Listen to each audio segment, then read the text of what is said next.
Hello guys, welcome back to another video. और ये जो है सबसे बड़ी बैड न्यूज़ है, और वो बैड न्यूज़ ये है कि यूके के प्राइम मिनिस्टर ऋषि सुनक ने डिक्लेयर किया है कि वो नेट माइग्रेशन को रोकने के लिए फॉरेन स्टूडेंट्स यानी इंटरनेशनल स्टूडेंट्स वीज़ा को कम करेंगे। आपको इस न्यूज़ से शॉक नहीं होना चाहिए, इस पे हम डिटेल से बात करेंगे कि अब इसका सोल्यूशन क्या है, हम इसको किस तरह से टैकल कर सकते हैं। तो उन्होंने ये कहा है कि जो माइग्रेशन है, चूँकि बहुत ज़्यादा नेट माइग्रेशन हो रही है, इमिग्रेशन, तो इस वजह से इसको टैकल करने के लिए हमें जो फॉरेन स्टूडेंट्स हैं उनको वीज़ा कम करने होंगे।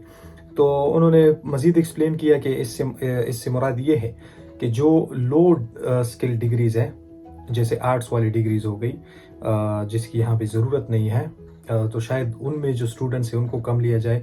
इसके साथ साथ जो डिपेंडेंट वीज़ाज़ है उस पे रिस्ट्रिक्शंस लगेंगे, नए फिल्टर्स लगेंगे, और उनको भी कम किया जाएगा। बट अगेन इसका इम्पैक्ट भी तो, नेगेटिव इम्पैक्ट भी तो पड़ेगा। इसी के साथ साथ जो इस पॉलिसी के क्रिटिक्स है, ओपोजिशन में कह रहे हैं कि अगर यूके की वीज़ाज कट डाउन हुई यानी कम हो गए, तो इससे क्या होगा कि एक तो यूनिवर्सिटीज़ को बहुत ज़्यादा लॉस उठाना पड़ेगा। इसके साथ साथ जो है वो जो यहाँ के स्टूडेंट्स हैं, लोकल स्टूडेंट्स, उनकी फ़ीस भी फिर मजबूरन बढ़ानी होगी यूनिवर्सिटीज़ को, ताकि वो अपने लॉसेस को किसी तरीके से कवर किया जाए। तो वजह क्या है?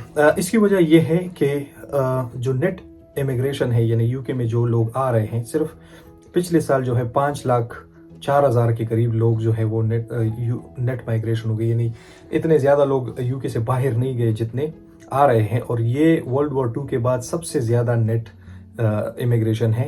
यूके में लोगों के आने की सबसे बड़ी तादाद है, और ये इतनी बड़ी तादाद है कि ये एक पूरे लिवरपूल सिटी से भी ज़्यादा है। यहाँ याद रखें, हम जब पाकिस्तान, इंडिया वगैरह की बात करते हैं तो उधर तो छोटी सी सिटी भी 20-25 लाख की होती है। यहाँ पे ऐसे नहीं होता। यहाँ पे जैसे मेरी सिटी है, इसकी ये अच्छी बड़ी मतलब एक मीडियम साइज़ की सिटी है, लेकिन इसकी जो पॉपुलेशन है वो 2 लाख के करीब है। इसी तरह लिवरपूल कितना बड़ा शहर है, सिर्फ 5 लाख या 5 लाख से भी कम इसकी पॉपुलेशन है। तो ये यूके में जो एक एकोमोडेशन क्राइसिस आया है, जो यूके में जो अनएम्प्लॉयमेंट वगैरह की बातें चल रही है, तो ये सारी इस वजह से है क्योंकि माइग्रेशन बहुत ज़्यादा हो गई। और अब कई फैक्टर्स हैं इसमें, ये नहीं कि सिर्फ स्टूडेंट्स आ रहे हैं। सबसे बड़ा फैक्टर जो है वो है इलीगल इमिग्रेशन, जो बोट्स के ज़रिए हो रही है, जो कि यूरोप से आते हैं। तो क्या करते हैं कि जो वार इफेक्टेड कंट्रीज़ है, जहाँ पे जंगें हुई है, वहाँ से लोग माइग्रेट करते हैं, मुख्तलिफ बॉर्डर्स क्रॉस करते हैं अपनी जानों पे खेल के, और वो जब पहुँच जाते हैं यूरोप, तो वो यूरोप में फ्रांस या इटली वगैरह में नहीं ठहरते। उनकी अल्टीमेट टारगेट होता है लंदन या इंग्लैंड, क्योंकि उन्होंने सुना होता है कि यहाँ, और ये जो कि टॉप क्लास कंट्री भी है पूरी यूरोप की, तो इसलिए भी ये पहुँचने की कोशिश करते हैं यहाँ पे। तो बोर्ड्स के ज़रिए सिर्फ इस साल 40,000 इमिग्रेंट्स आए हैं, और फिर इनके लिए ये सारा बंदोबस्त करते हैं। इनको इस सिस्टम में लाना, इनके खाने पीने का खर्चा, सब कुछ ये उठाते हैं। इनको बड़े बड़े होटल्स में ठहराया गया है, जिसके मिलियंस ऑफ पाउंड्स डेली ये गवर्नमेंट पे करते हैं। मिलियंस ऑफ पाउंड्स, बहुत ज़्यादा लॉस हो रहा है गवर्नमेंट को। और दूसरी तरफ यूक्रेन के लोग भी आ गए हैं, तो यूक्रेन के लोगों को भी उन्होंने लिया है, उनको प्रायोरिटी दे रहे हैं। उनको जो है वो फ़ौरन ही इंडेफिनिट लीव टू रिमेन दे देते हैं, और यहाँ उनको बसाने की कोशिश करते हैं। तो वो भी उनके सर पे है। तो कहने का मतलब है कि there are number of ways that driven Rishi Sunak to reduce foreign students visas. और इसके लिए अभी फ़िलहाल तो उन्होंने सिर्फ ये बात ही कही है। बाकी मज़ीद जो है, जो भी अपडेट्स आएंगी, मैं उसके बारे में बात करूँगा।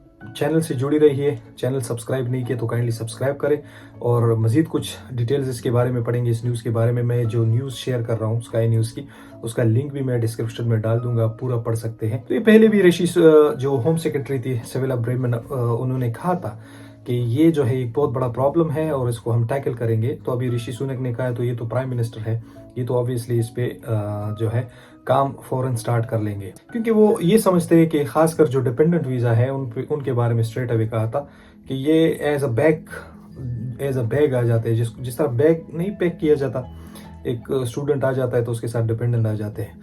लाइक आई सेड, लोगों के साथ 3-3, 4-4 डिपेंडेंट्स भी आ जाते हैं, जो कि यूके की इकोनॉमी पे एक बोझ बन जाता है, क्योंकि उनको फिर एक तो ये है कि एक बड़ा घर लेना होगा, स्टूडेंट होगा वो तो कहीं पे एडजस्ट कर लेगा, लेकिन जब डिपेंडेंट आ जाते तो उसको घर चाहिए होता है, उसको जो है उनके बच्चों को फ्री एजुकेशन मिलती है।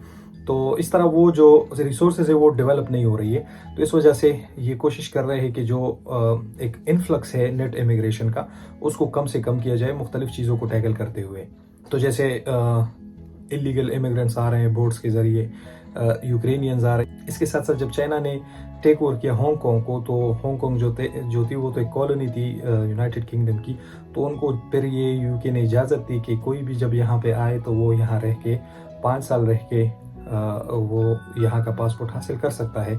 तो जो हांगकॉन्गर्स थे उनको चाइनीज़ पसंद नहीं थी, चाइनीज़ गवर्नमेंट पसंद नहीं थी, तो बहुत ज़्यादा हांगकॉन्गर्स जो है वो यहाँ यूके आए हुए हैं और वो भी यहाँ पे रह रहे हैं। लेकिन एक तरफ अगर जो टॉप क्लास यूनिवर्सिटीज़ है उनको बेनिफिट होगा, क्योंकि जो रसल ग्रुप की यूनिवर्सिटीज़ है या टॉप क्लास जैसे कैम्ब्रिज हो गई, ऑक्सफोर्ड हो गई, London school of economics, imperial college वगैरह, तो इनमें तो स्टूडेंट्स फिर ऑब्वियसली इन्हीं यूनिवर्सिटीज़ में आएंगे, क्योंकि इनकी फ़ीस ज़्यादा होती। तो स्टूडेंट्स अगर वो टॉप क्लास स्टूडेंट्स भी हो तो वो भी कोशिश करते हैं कि जो चीप से चीप यूनिवर्सिटी हो उसमें आ जाए। लाइक आई सेड, इसका एक लॉस तो ये है कि जो यूनिवर्सिटीज़ है उनको अब कम तादाद में इंटरनेशनल स्टूडेंट्स मिलेंगे, और ये इंटरनेशनल स्टूडेंट्स से बहुत ज़्यादा फीस चार्ज करते हैं।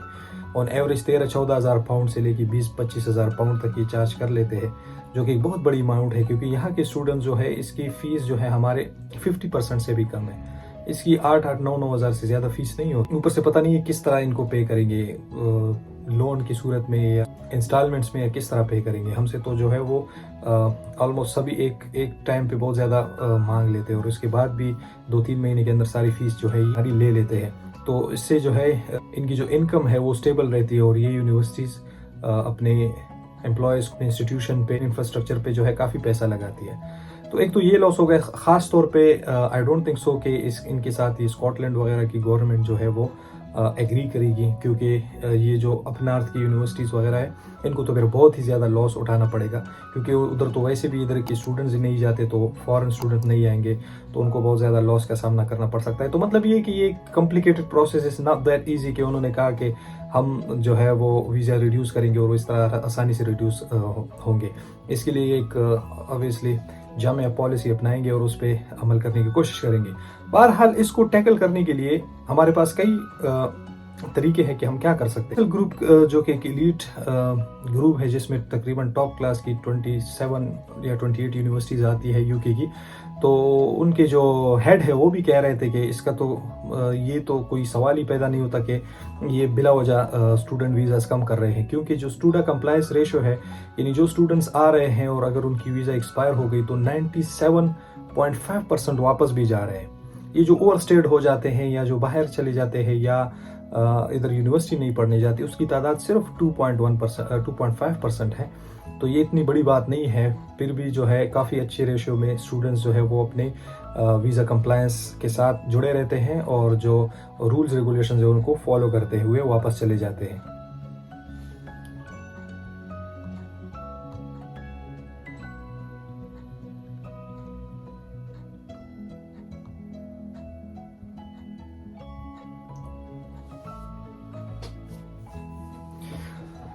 तो अब मैं सलूशन बताऊंगा कि इसको फिर कैसे टैकल किया जाए। सबसे पहले तो डिपेंडेंट वीज़ास के लिए दैट्स वेरी इजी। अगर कोई डिपेंडेंट वीज़ा पे आना चाहता है तो सबसे पहले मेन एप्लीकेंट आ जाए, वो अगर आ जाएगा यहाँ पे टाइम गुजारेगा तो 2-3 महीने बाद जो है वो यहाँ से अपने डिपेंडेंट के लिए या डिपेंडेंट्स के लिए वीज़ा अप्लाई कर सकता है और उसका वीज़ा रिजेक्ट नहीं होगा, क्योंकि अब इसलिए एक लॉ के मुताबिक किसी भी सोसाइटी में ये बहुत मुश्किल होता है और कि आपका डिपेंडेंट आपसे दूर रहे। तो ये जो है इंसानी हुकूक या ह्यूमन राइट्स के बेस पे ना चाहते हुए भी आपके डिपेंडेंट को वीज़ा जारी रखेगा। So it's that simple. दूसरी बात हो गई स्टूडेंट्स की, तो मैं स्टूडेंट्स को यही सजेस्ट करूंगा कि फिर आप रिसर्च कर ले वो कोर्सेज जो कि यहाँ पर डिमांडेड है, जैसे आईटी से रिलेटेड हो गई, आर्टिफिशियल इंटेलिजेंस हो गया, साइबर सिक्योरिटी हो गई, कंप्यूटर साइंस की फील्ड हो गई, डेटा साइंस वगैरह। तो आप वो चूज़ करें तो आपको भी वीज़ा आने में कोई मुश्किल नहीं होगी। तो ये एक फ़ायदा तो जो क्वालिटी स्टूडेंट्स है, क्रीम स्टूडेंट्स हैं, उनको तो ये होगा, जिनके आईएलटीएस स्कोर अच्छे होंगे, जिनके एजुकेशनल रिकॉर्ड जो है वो अच्छा होगा, तो उनको तो अब वीज़ा मिलने में कोई प्रॉब्लम नहीं होगी। تو آپ کوشش کریں کہ جو اسٹیم ایجوکیشن ہے جیسے سائنس، ٹیکنالوجی، انجینئرنگ، میتھس وغیرہ کی فیلڈز اس میں آنے کی کوشش کریں. باقی جو آرٹس سے ریلیٹڈ فیلڈز ہے ان میں پھر اب جو ہے ویزا ملنا مشکل ہو جائے گا. فی الحال تو اس پہ بات نہیں ہوئی. اب ایک دوسرا کویشچن شاید جنرل انٹیک والے کنفیوز ہو گئے کہ کیا ہم پہ تو اس کا امپیکٹ نہیں پڑے گا، تو جواب ہے نہیں. جنرل انٹیک والے جو ہے وہ اس سے سیف ہے، چاہے وہ لو اسکل ڈگری میں آ رہے ہو آرٹس وغیرہ میں، یا وہ ڈپینڈنٹ ویزا پہ آ رہے ہو. ان پہ یہ قانون ابھی لاگو نہیں ہوتا، کوئی پالیسی ابھی نہیں بنائی گئی. صرف جو ہے رشی سونک نے یہ پارلیمنٹ میں اس چیز پہ بات کی ہے اور اس پہ جو ہے مزید آنے والے وقت میں یہ پالیسی اپنائیں گے. ابھی تک فی الحال ان کی صرف جو پرائم فوکس ہے وہ اس بات پہ ہے کہ جو اللیگل امیگریشن ہے بورڈز کے ذریعے ان کو روکا جائے، کیونکہ وہ جو ہے ان کے لیے بہت لاس کا باعث بن رہی ہے. اسٹوڈنٹس جب آتے ہیں ساتھ میں پاؤنڈز لے کے آتے ہیں، لیکن جو اللیگل امیگرینٹس آتے ہیں ان کے لیے کھانا پینا رہن سہن ان کو پیسے دیتے ہیں. ان کے لیے بڑے بڑے ہوٹلز لنڈن وغیرہ میں مہنگے ہوٹلز جو ہے وہ پر نائٹ کے وہ ان کے حساب سے ان کو چارج کرتے ہیں. پھر ان کو جو ہے سسٹم میں لایا جاتا ہے، ان کو گھر دیے جاتے ہیں. تو بہت بڑی پرابلم ہے یو کے گورنمنٹ کے لیے، تو ان پہ فوکسڈ ہے. جنرل انٹیک والے جو ہیں اس سے گھبرائے نہیں، اور جو آنے والے اسٹوڈنٹس ہیں وہ بس یہ تیاری کر لیں کہ آپ لوگوں پہ جو ہے وہ چیکس اور فلٹر زیادہ لگیں گے. تو آپ کوشش کریں کہ جتنی اچھی پروفائل بنا سکتے ہو بنا لیں. خاص طور پر وہ لوگ جو آئلس سے گھبرا رہے ہیں وہ فوراً آئلس کی تیاری شروع کریں. اچھے خاصے بینڈز لائے. آئلس کوئی راکٹ سائنس نہیں ہے. انگلش آپ نے اگر 12 سال پڑھی ہے اس کو آپ پڑھ سکتے سمجھ سکتے ہیں، تو آپ کو کوئی مسئلہ نہیں آئے گا. جب آپ آئلس میں دل سے پریپریشن کریں گے 1 مہینے 2 مہینے، تو آپ کو کوئی بھی اچھے بینڈز آنے سے نہیں روک سکتا. ویڈیو پسند آئی تو لائک کریں. اسی طرح کی لیٹسٹ اپڈیٹس جو سب سے پہلے میں آپ کو پہنچاتا ہوں، لیٹسٹ اپڈیٹس کو آپ تک پہنچنے کے لیے اس چینل کو آپ کو سبسکرائب کرنا چاہیے. آپ فوراً سبسکرائب کریں، اور کوئی بھی کویشچن ہو کمنٹ باکس میں لکھ دیں اور آپ کو آنسر دوں گا. کوئی ایسی کویشچن جو کہ پرسنل ہو آپ مجھے انسٹاگرام پہ بلا جھجک اپنا بھائی سمجھ کے، اپنا دوست سمجھ کے، یا اپنا کیا کہہ سکتے ہیں ایک سینئر سمجھ کے لے سکتے ہیں. مجھے میسج کر سکتے ہیں، میں رپلائی دینے کی کوشش کروں گا. انسٹاگرام پہ مجھے میسیجز آتے ہیں کائنڈلی، جب میں رپلائی نہیں کرتا لوگ کویشچن مارک بھیجتے کہ آپ رپلائی نہیں کر رہے. تو اس کی وجہ یہ ہوتی ہے کہ موسٹلی جب آپ لوگوں کے ادھر 10-11 بج رہے ہوتے تو ہمارے صبح کے 5-6 بجے ہوتے. اس ٹائم پہ ہم گہری نیند میں ہوتے ہیں. تو کم از کم یہ ذہن میں یاد رکھے کہ ہمارا پاکستان کے ساتھ 5 گھنٹے کا ڈفرنس ہے، انڈیا کے ساتھ 5.5 گھنٹے کا ڈفرنس ہے. تو یہ بات لازمی یاد رکھے جب بھی آپ کوئی کویشچن کریں انسٹاگرام پہ میسج کریں. یہ تھی update latest. I will see in the next video. Take good care of yourself. اللہ حافظ.